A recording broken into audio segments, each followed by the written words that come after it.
चल रहा है। ये सीन्स यूक्रेन या अफ्रीका के नहीं है जहां फुल ब्लोन वॉर चल रही है। ये है हमारा भारत। 9000 लोग अपने गांवों से डिस्प्लेस हो गए।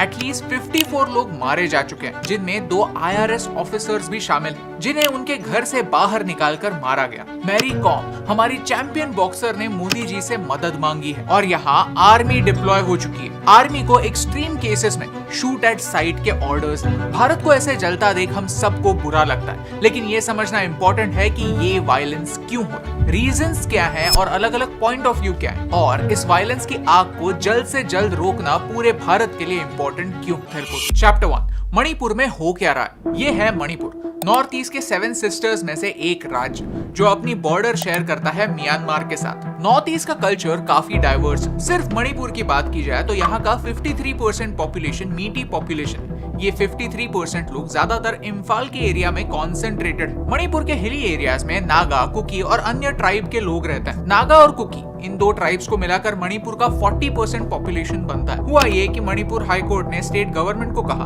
कि मीटी कम्युनिटी के लोगों को शेड्यूल्ड ट्राइब्स में कंसिडर किया जाए। मीटी कम्युनिटी के लोगों का ये कहना है कि भारत में बांग्लादेश और म्यांमार, इन दोनों देशों से इलीगल इमिग्रेंट्स आते हैं। ये इलीगल इमिग्रेंट्स नॉर्थ ईस्ट में सेटल होते हैं और मीटी कम्युनिटी के लोगों का लैंड छीन लेते हैं और उनके जॉब्स ले जाते हैं। धीरे धीरे होगा ये कि मणिपुर का पूरा डेमोग्राफिक ही चेंज हो जाएगा। आज जो 53% मीटी लोग हैं वो कम हो जाएंगे और अपने ही राज्य में एक माइनॉरिटी बन जाएंगे। तो अगर मीटी लोगों को शेड्यूल्ड ट्राइब का दर्जा मिले तो उन्हें एजुकेशन में, सरकारी नौकरियों में थोड़ा बहुत रिजर्वेशन मिलेगा, जिससे उन्हें अपने कल्चर को प्रोटेक्ट करने में हेल्प होगी। अब इसके बाद आने वाले सारे डिटेल्स थोड़े बहुत वेग है। कुछ लोग कहते हैं कि मीटी कम्युनिटी के लोगों ने पहला अटैक किया, तो कुछ लोग कहते हैं कि कुकी और नागा ट्राइब्स ने पहले अटैक किया। जब तक पुलिस की ऑफिशियल रिपोर्ट्स नहीं आती तब तक किसी भी स्टेटमेंट पर 100% गारंटी से कमेंट करना पॉसिबल ही नहीं होगा। But let me share what I understood. फरवरी के महीने में चुराचंदपुर और 2 डिस्ट्रिक्ट्स में सरकार ने फॉरेस्ट एरियाज में इंक्रोचमेंट हटाना स्टार्ट किया। वैसे ही 11 अप्रैल को 3 चर्चेस को इलीगल करार देकर तोड़ा गया। 20 अप्रैल को मणिपुर हाई कोर्ट ने मीटी कम्युनिटी को ST लिस्ट में इंक्लूड किया जाए, ऐसा मणिपुर स्टेट गवर्नमेंट को सजेस्ट किया। इन 3 बातों से कुकी और नागा दोनों ट्राइब के लोग बहुत नाराज थे। 28 अप्रैल को वहां के चीफ मिनिस्टर चुराचंदपुर डिस्ट्रिक्ट में एक ओपन जिम को इनॉग्रेट करने के लिए आने वाले। प्रोटेस्टर्स ने इस जिम को एक दिन पहले आग लगा दी। इसके बाद 5 दिनों के लिए सेक्शन 144 लागू हो गया और लोगों को कहा गया कि प्रोटेस्ट ना करे, बड़े ग्रुप में इकट्ठा ना हो। मणिपुर के 8 डिस्ट्रिक्ट्स में कर्फ्यू इंपोज हुआ। इस कर्फ्यू के बाद all tribal student union Manipur ने ट्राइबल सॉलिडारिटी मार्च ऑर्गेनाइज किया।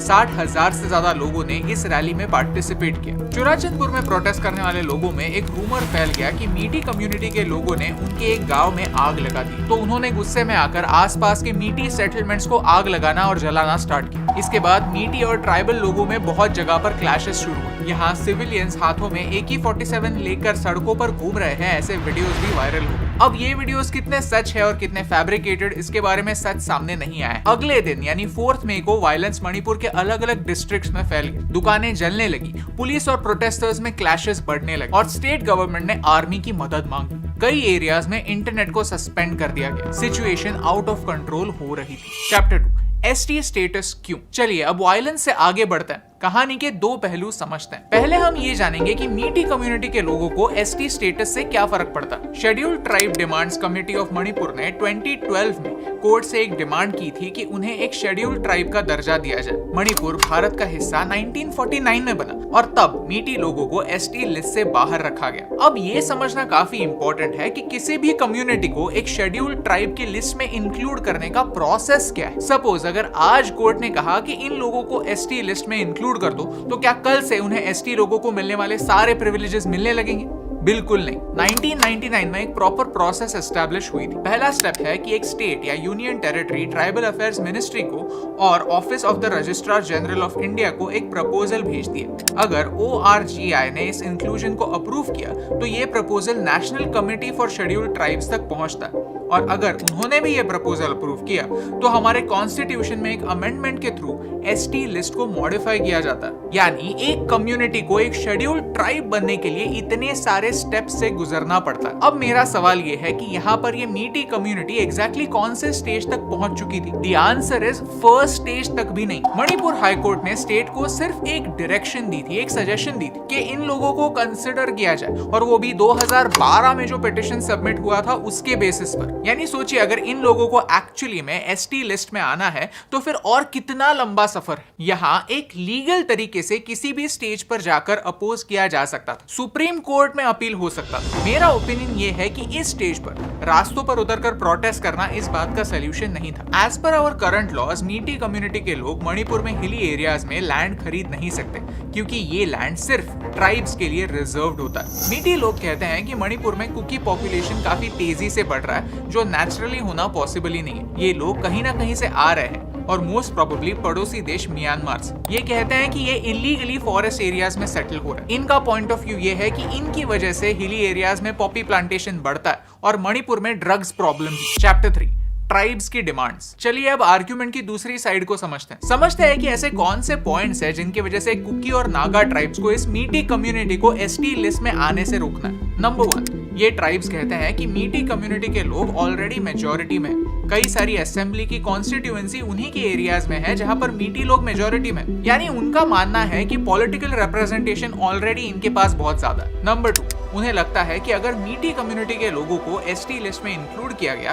तो रिजर्वेशंस के थ्रू उन्हें सरकारी नौकरियां मिलेंगी और नागा और कुकी ट्राइब्स के लोगों के लिए कुछ नहीं बचेगा। नंबर 3, मीटी समाज के लोगों को ऑलरेडी ओबीसी स्टेटस मिला हुआ है। उनका कहना है कि आपको एसटी स्टेटस की जरूरत ही क्या है। इन दो ट्राइब्स का मानना यह है कि मीटी कम्युनिटी के लोग ऑलरेडी उनके अगेंस्ट काफी डिस्क्रिमिनेशन करते हैं, उन्हें एज इलीगल इमिग्रेंट्स देखते हैं। कल्चरल और रिलीजियस डिफरेंसेस की वजह से इन दोनों में क्लैशेस होते रहते हैं और अगर मीटी कम्युनिटी के लोगों को एसटी स्टेटस मिल गया तो वो धीरे धीरे इन हिली रीजन्स में भी डोमिनेंट बनते जाएंगे और वहां से भी कुकी और नागा ट्राइब्स को हटा देंगे। Chapter 4 geopolitics. अब वैसे तो ये भारत के लिए एक इंटरनल मामला है, लेकिन फिर भी इसे हमें एक जियोपॉलिटिक्स स्टैंड पॉइंट से देखने की सख्त जरूरत है। इसका सबसे बड़ा रीजन ये है कि नॉर्थ ईस्ट भारत के सबसे रिमोट एरियाज में से एक, यहाँ की बाय रोड कनेक्टिविटी काफी वीक है। 1971 में भी पाकिस्तानी आर्मी ने नॉर्थ ईस्ट को भारत से अलग करने का प्लान बनाया था, लेकिन वो एग्जीक्यूट नहीं हो पाया। इस एरिया को चिकन नेक कहते हैं क्योंकि ये एक काफी छोटा सा एरिया है जो नॉर्थ ईस्ट को भारत से जोड़ता है। नॉर्थ ईस्ट बांग्लादेश और म्यांमार इन दोनों देशों से घिरा हुआ है, तो इस एरिया में शांति बनाए रखना भारत के लिए काफी इंपॉर्टेंट है। पाकिस्तानी मीडिया ने इस कॉन्फ्लिक्ट का इस्तेमाल करके ऑलरेडी